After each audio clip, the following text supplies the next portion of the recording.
നാളെ ഒരു ദിവസം ദൈവം ഇറങ്ങി വന്നിട്ട് പറയുകയാണ്, അല്ലെങ്കിൽ പടച്ചോൻ ഇറങ്ങി വന്നിട്ട് പറയുകയാണ്, ഞാൻ ഇങ്ങനെ ഒന്നും പറഞ്ഞിട്ടില്ല എന്ന് പറഞ്ഞാൽ എന്തായിരിക്കും നിങ്ങളുടെ ഉത്തരം?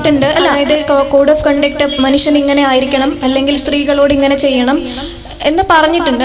അല്ലെങ്കിൽ നിങ്ങളുടെ ദൈവം ഏത് മതമായാലും ജാതി ആയാലും നാളെ ഒരു ദിവസം, ഒരു സംശയമാണ്, നാളെ ഒരു ദിവസം ദൈവം ഇറങ്ങി വന്നിട്ട് പറയുകയാണ്, അല്ലെങ്കിൽ പടച്ചോൻ ഇറങ്ങി വന്നിട്ട് പറയുകയാണ്, ഞാൻ ഇങ്ങനെ ഒന്നും പറഞ്ഞിട്ടില്ല എന്ന് പറഞ്ഞാൽ എന്തായിരിക്കും നിങ്ങളുടെ ഉത്തരം? എനിക്ക് അറിയാനുള്ള ആഗ്രഹം കൊണ്ടാണ്. കാരണം അങ്ങനെ പറഞ്ഞു കഴിഞ്ഞാൽ, ഇപ്പൊ ഞാൻ അങ്ങനെ പറയില്ല എന്ന് പറഞ്ഞു കഴിഞ്ഞാൽ അതിന്റെ അർത്ഥം ദൈവം ഇല്ല എന്നുള്ളൊരു വിശ്വാസമാണ് നിലനിൽക്കുന്നതെന്നാണ്. അപ്പൊ അങ്ങനെ പറഞ്ഞാൽ എന്തായിരിക്കും ഉത്തരം? രഞ്ജിനിയുടെ യുവ മനസ്സ് ചോദിക്കേണ്ട ചോദ്യം തന്നെയാണ് ചോദിച്ചിട്ടുള്ളത്. ഇങ്ങനെയെല്ലാം ആയി, ഇപ്പൊ പെണ്ണുങ്ങളാണെങ്കിൽ ഇതെല്ലാം മറച്ചു ജീവിച്ചു, ആണുങ്ങളാണെങ്കിൽ പിന്നെ പടച്ചോന്റെ നിയമനിർദ്ദേശങ്ങൾ അനുസരിച്ച് ജീവിച്ചു. അതിന് കുറേ ബുദ്ധിമുട്ടുകളുണ്ട്. നാളെ ഒരു ദിവസം പടച്ചോൻ വന്നിട്ട് പറയാണ്, ഞാനിതൊന്നും പറഞ്ഞില്ലായിരുന്നു, പോയത്തക്കാരെ നിങ്ങൾ എന്തിനാ ഇത് ചെയ്തതെന്ന് ചോദിച്ചാൽ നമ്മൾ പിന്നെ എന്തായിരിക്കും നമ്മുടെ ഉത്തരം എന്നാണ്. ഒരു മുസ്ലിമിനെ സംബന്ധിച്ചിടത്തോളം കൃത്യമായ ഉത്തരമുണ്ട്. എന്താന്ന് വെച്ചാൽ, ദൈവം പറഞ്ഞു എന്ന ഊഹത്തിന്റെ അടിസ്ഥാനത്തിലല്ല നമ്മളാരും ദൈവികമായ നിയമങ്ങളെ അനുസരിക്കുന്നത്. ദൈവം പറഞ്ഞു എന്ന 100% ബോധ്യത്തിന്റെ അടിസ്ഥാനത്തിലാണ്. അതെങ്ങനെ ബോധ്യം കിട്ടിയത്? അതെ, ദൈവികമായ നിയമനിർദ്ദേശങ്ങൾ പഠിപ്പിക്കാൻ ഇസ്ലാമിന് മുന്നോട്ട് വെക്കുവാനുള്ള പ്രമാണങ്ങൾ പരിശുദ്ധ ഖുർആനും തിരുസുന്നത്തുമാണ്. ഇതിൽ പരിശുദ്ധ ഖുർആൻ പടച്ചവന്റെ വചനങ്ങളാണ്, തിരുസുന്നത്ത് പ്രവാചകന്റെ ജീവിതചര്യയാണ്. അത് പടച്ചവന്റെ വചനങ്ങളെ എങ്ങനെ പ്രയോഗവൽക്കരിക്കണമെന്ന് പടച്ചവൻ തന്നെ പഠിപ്പിച്ചതനുസരിച്ച് പറഞ്ഞു തന്ന കാര്യമാണ്. അപ്പോൾ ഇതിൽ അടിസ്ഥാനപരമായി പരിശുദ്ധ ഖുർആൻ, ദൈവിക വചനങ്ങൾ, ഇത് ഒരു കേവല വിശ്വാസമാണോ? ഇസ്ലാം പറയുക, ഒരു കേവല വിശ്വാസം എന്നുള്ള നിലക്ക് പരിശുദ്ധ ഖുർആനെ നിങ്ങൾ സ്വീകരിക്കുന്നതിന് പകരം പരിശോധിച്ചുറപ്പ് വരുത്തി പരിശുദ്ധ ഖുർആൻ ദൈവികമാണോ എന്ന് ഉറപ്പ് വരുത്തി സ്വീകരിക്കുക എന്നാണ്. ഖുർആൻ 2 മാർഗങ്ങൾ വിശദീകരിക്കുന്ന കാര്യത്തിൽ ഖുർആൻ പറയുന്നു. ഖുർആനിലെ 2-ാമത്തെ അധ്യായം സൂറത്തുൽ ബഖറയിലെ 23-ാമത്തെ വചനം, വഇൻ കുൻതും ഫീ റൈബിൻ മിമ്മാ നസ്സൽനാ അലാ അബ്ദിനാ ഫഅ്തൂ ബിസൂറത്തിൻ മിൻ മിസ്ലിഹി വദ്ഉ ശുഹദാഅകും മിൻ ദൂനില്ലാഹി ഇൻ കുൻതും സ്വാദിഖീൻ. നാം നമ്മുടെ ദാസന് അവതരിപ്പിച്ചു കൊടുത്ത ഈ വേദഗ്രന്ഥത്തെക്കുറിച്ച് നിങ്ങൾ സംശയത്തിലാണെങ്കിൽ നിങ്ങൾ അതിലെ ഒരു അധ്യായത്തിന് തുല്യമായ അധ്യായമെങ്കിലും കൊണ്ടുവരിക. ദൈവം ഒഴിച്ച് നിങ്ങൾക്ക് ആരെയൊക്കെ സഹായികളായി വിളിക്കാൻ കഴിയുമോ എല്ലാവരെയും വിളിച്ചുകൊള്ളുക. നിങ്ങൾ സത്യം പറയുന്നവരാണെങ്കിൽ ചെയ്യേണ്ടത് അതാണ്. 14 നൂറ്റാണ്ടുകൾക്ക് മുമ്പ് പരിശുദ്ധ ഖുർആൻ നടത്തിയതാണ് ഈ വെല്ലുവിളി.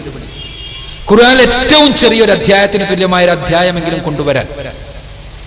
അത് വെച്ചുകൊണ്ട് ഖുർആൻ പറയുന്നത് ഇത് ദൈവികമാണ് എന്നതിന് തെളിവാണത് എന്നാണ്. രണ്ടാമതായി ഖുർആൻ പറയുന്നത്, തീർച്ചയായും ഈ ആദ്യത്തെ വെല്ലുവിളിയുടെ അർത്ഥം അറിയണമെങ്കിൽ അറബി ഭാഷ അറിയണം. ഭാഷ അറബിയിലാണല്ലോ ഖുർആൻ അവതരിപ്പിക്കപ്പെട്ടിട്ടുള്ളത്.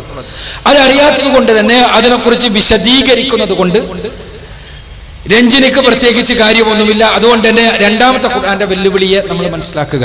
ഖുർആൻ പറയാണ്, അഫലാ യതദബ്ബറൂനൽ ഖുർആന വലൗ കാന മിൻ ഇൻദി ഗൈരില്ലാ ലവജദൂ ഫീഹി ഇഖ്തിലാഫൻ കസീറ. ഖുർആനിലെ 4-ാമത്തെ അധ്യായം സൂറത്തുൻ നിസായിലെ 64-ാമത്തെ വചനം. അവർ ഖുർആനിനെ കുറിച്ച് ചിന്തിക്കുന്നില്ലേ? അതെങ്ങാനും ദൈവത്തിൽ നിന്നുള്ളതല്ലായിരുന്നുവെങ്കിൽ, സട്ടാവിൽ നിന്നുള്ളതല്ലായിരുന്നുവെങ്കിൽ നിങ്ങൾക്കതിൽ ധാരാളം വൈരുദ്ധ്യം, അബദ്ധം കണ്ടെത്താൻ കഴിയുമായിരുന്നു.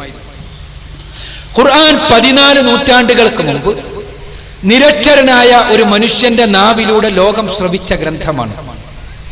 14 നൂറ്റാണ്ടുകൾക്ക് മുമ്പുള്ള നമ്മുടെ വൈജ്ഞാനികമായ നിലവാരം എന്തായിരുന്നു എന്ന് രജ്ഞിനിക്ക് പറഞ്ഞു തരേണ്ടതില്ല. വൈജ്ഞാനികമായി ലോകം, ശാസ്ത്രം എന്നല്ല ഇന്ന് നമ്മൾ പറയുന്ന ഒരു വിജ്ഞാന ശാഖയുടെ പ്രാഥമിക പടിയിൽ പോലും എത്തിയിരുന്നില്ല. ഗ്രീക്കുകാർക്കിടയിൽ കുറച്ചെല്ലാം വിവരമുണ്ടായിരുന്നു, ഭാരതീയർക്കിടയിൽ കുറച്ചെല്ലാം നക്ഷത്ര ഗോളങ്ങളെ കുറിച്ച് പഠിച്ചിരുന്നു, വൈദ്യശാസ്ത്രം പഠിച്ചിരുന്നു എന്നുള്ളത് ഒഴിച്ചു നിർത്തിയാൽ പൊതുവെ ലോകം ഇരുട്ടിലായിരുന്ന സമയം. ഈ സമയത്ത് പരിശുദ്ധ ഖുർആനിലെ വചനങ്ങൾ അവതരിപ്പിക്കപ്പെടുന്നു. അതിൽ ആകാശഗോളങ്ങളെ കുറിച്ച് പരാമർശമുണ്ട്, ഭൂമിയെക്കുറിച്ച് പരാമർശമുണ്ട്, ഭൂമിയിലെ ജീവജാലങ്ങളെ കുറിച്ച് പരാമർശമുണ്ട്, ആകാശത്തിലെ വ്യത്യസ്ത പ്രതിഭാസങ്ങളെ കുറിച്ച് പരാമർശമുണ്ട്. സൂര്യനെയും ചന്ദ്രനെയും നക്ഷത്രങ്ങളെയും വാൽനക്ഷത്രങ്ങളെയും കാറ്റിനെയും സമുദ്രത്തെയും സമുദ്രത്തിലെ തിരമാലകളെയും മിന്നൽപ്പിണരുകളെയും ഇടിമിന്നലിനെയും സ്വഭൂമിയിലെ സസ്യലതാദികളെയും ജന്തുജീവജാലങ്ങളെയും മനുഷ്യനെയും മനുഷ്യന്റെ ഭ്രൂണ പരിണാമത്തെയുമെല്ലാം കുറിച്ചുള്ള പരാമർശങ്ങൾ. ഈ പരാമർശങ്ങൾ 14 നൂറ്റാണ്ട് മുമ്പുള്ള ഒരു നിരക്ഷരന്റെ നാവിലൂടെയാണ് ലോകം കേൾക്കുന്നതെന്ന് നമ്മൾ മനസ്സിലാക്കുക. ആ പരാമർശങ്ങളിൽ ആധുനിക ശാസ്ത്രത്തിന്റെ വീക്ഷണത്തിലൂടെ വെളിവിലൂടെ നോക്കുമ്പോൾ തീർച്ചയായും അബദ്ധങ്ങൾ ഉണ്ടാകേണ്ടതാണ്. അബദ്ധങ്ങൾ ഉണ്ടായേ തീരൂ. എത്ര വലിയ ബുദ്ധിജീവിയാണ് 14 നൂറ്റാണ്ടുകൾക്ക് മുമ്പ് ഈ പ്രാപഞ്ചിക പ്രതിഭാസങ്ങളെ കുറിച്ചെല്ലാം പറഞ്ഞതെങ്കിലും അബദ്ധങ്ങൾ ഉണ്ടായേ തീരൂ. എന്നാൽ അത്ഭുതകരം, പരിശുദ്ധ ഖുർആൻ പരിശോധിച്ചാൽ ഒരു സൂക്ഷ്മമായ അബദ്ധമെങ്കിലും നമുക്ക് കണ്ടെത്താൻ കഴിയുന്നില്ല. സൂക്ഷ്മമായ രഞ്ജനിക്ക് പരിശോധിക്കാം, നമുക്കാർക്കും പരിശോധിക്കാം. പരിശോധിക്കുമ്പോൾ അത്ഭുതകരമായി നമുക്ക് കാണാൻ കഴിയുന്ന കുറെ യാഥാർത്ഥ്യങ്ങളുണ്ട്. ഞാനൊരു ചെറിയ ഉദാഹരണം പറയട്ടെ. ഞാനൊരു ഫിസിക്സ് വിദ്യാർത്ഥിയാണ്. ഭൗതിക ശാസ്ത്രമാണ് എന്റെ വിഷയം. ഫിസിക്സിന്റെ ഭാഗമാണല്ലോ കോസ്മോളജിയും അസ്ട്രോണമിയുമെല്ലാം. കോസ്മോളജിയിൽ 920കളുടെ അവസാനം വരെ നിലവിലുണ്ടായിരുന്ന ഒരു വിശ്വാസമുണ്ട്. ഈ പ്രപഞ്ചം എന്നും ഇതേപോലെയുള്ളതാണെന്നുള്ള വിശ്വാസം. യൂണിവേഴ്സ് ഈസ് സ്റ്റാറ്റിക് എന്നായിരുന്നു. ന്യൂട്ടന്റെ തിയറിക്കിന്റെ എല്ലാം അടിസ്ഥാനം അതാണ്. ഐൻസ്റ്റൈന്റെ 2 ആപേക്ഷികതാ സിദ്ധാന്തങ്ങളുടെയും അടിസ്ഥാനം അത് തന്നെയാണ്. ഈ പ്രപഞ്ചം എന്നും ഇങ്ങനെയുള്ളതാണ് എന്നർത്ഥം.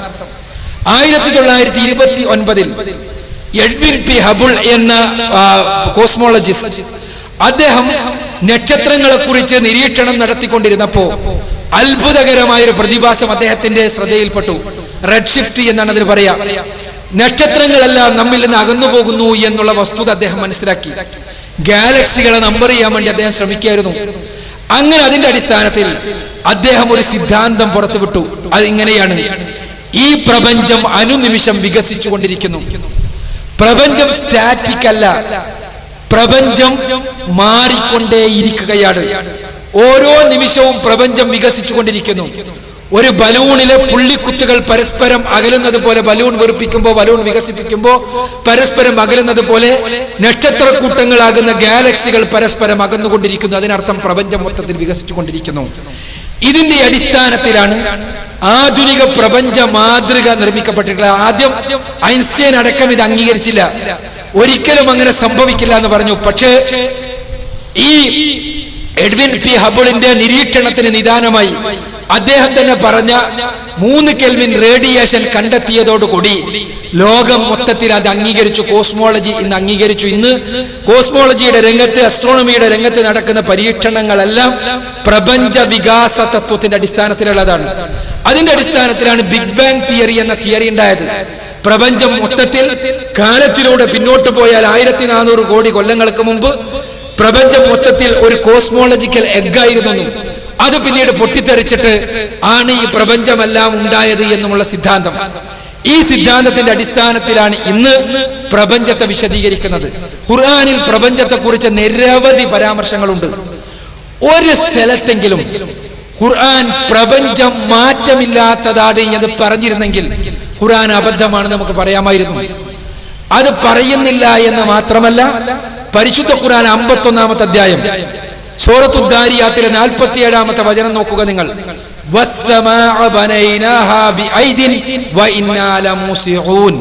തീർച്ചയായും നമ്മുടെ ശക്തി കൊണ്ട് നാം ഈ പ്രപഞ്ചത്തെ സൃഷ്ടിച്ചിരിക്കുന്നു, നാം തന്നെ അതിനെ വികസിപ്പിച്ചു കൊണ്ടിരിക്കുകയും ചെയ്യുന്നു. ദൈവം തമ്പുരാൻ ഖുർആനിലൂടെ പറയുന്നതായി ഖുർആൻ പ്രഖ്യാപിക്കുകയാണ്. അതോടൊപ്പം തന്നെ ഖുർആൻ പറഞ്ഞു: അവലം യറല്ലദീന കഫറു അന്ന സമാവാതി വൽ അർള കാനതാ റത്ഖൻ ഫഫതഖ്നാഹുമാ. ഖുർആനിലെ 21-ാമത്തെ അധ്യായം സൂറത്തുൽ അംബിയായിലെ 30-ാമത്തെ വചനം.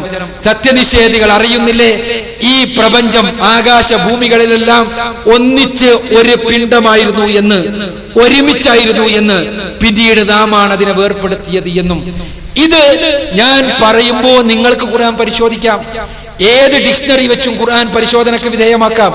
14 നൂറ്റാണ്ടുകൾക്ക് മുമ്പ് നിരക്ഷരനായ ഒരു മനുഷ്യന്റെ നാവിലൂടെ ലോകം ശ്രവിച്ച ഒരു ഗ്രന്ഥത്തിൽ ഇത്ര കൃത്യമായി എങ്ങനെയാണ് പരാമർശങ്ങൾ ഉണ്ടാവുക?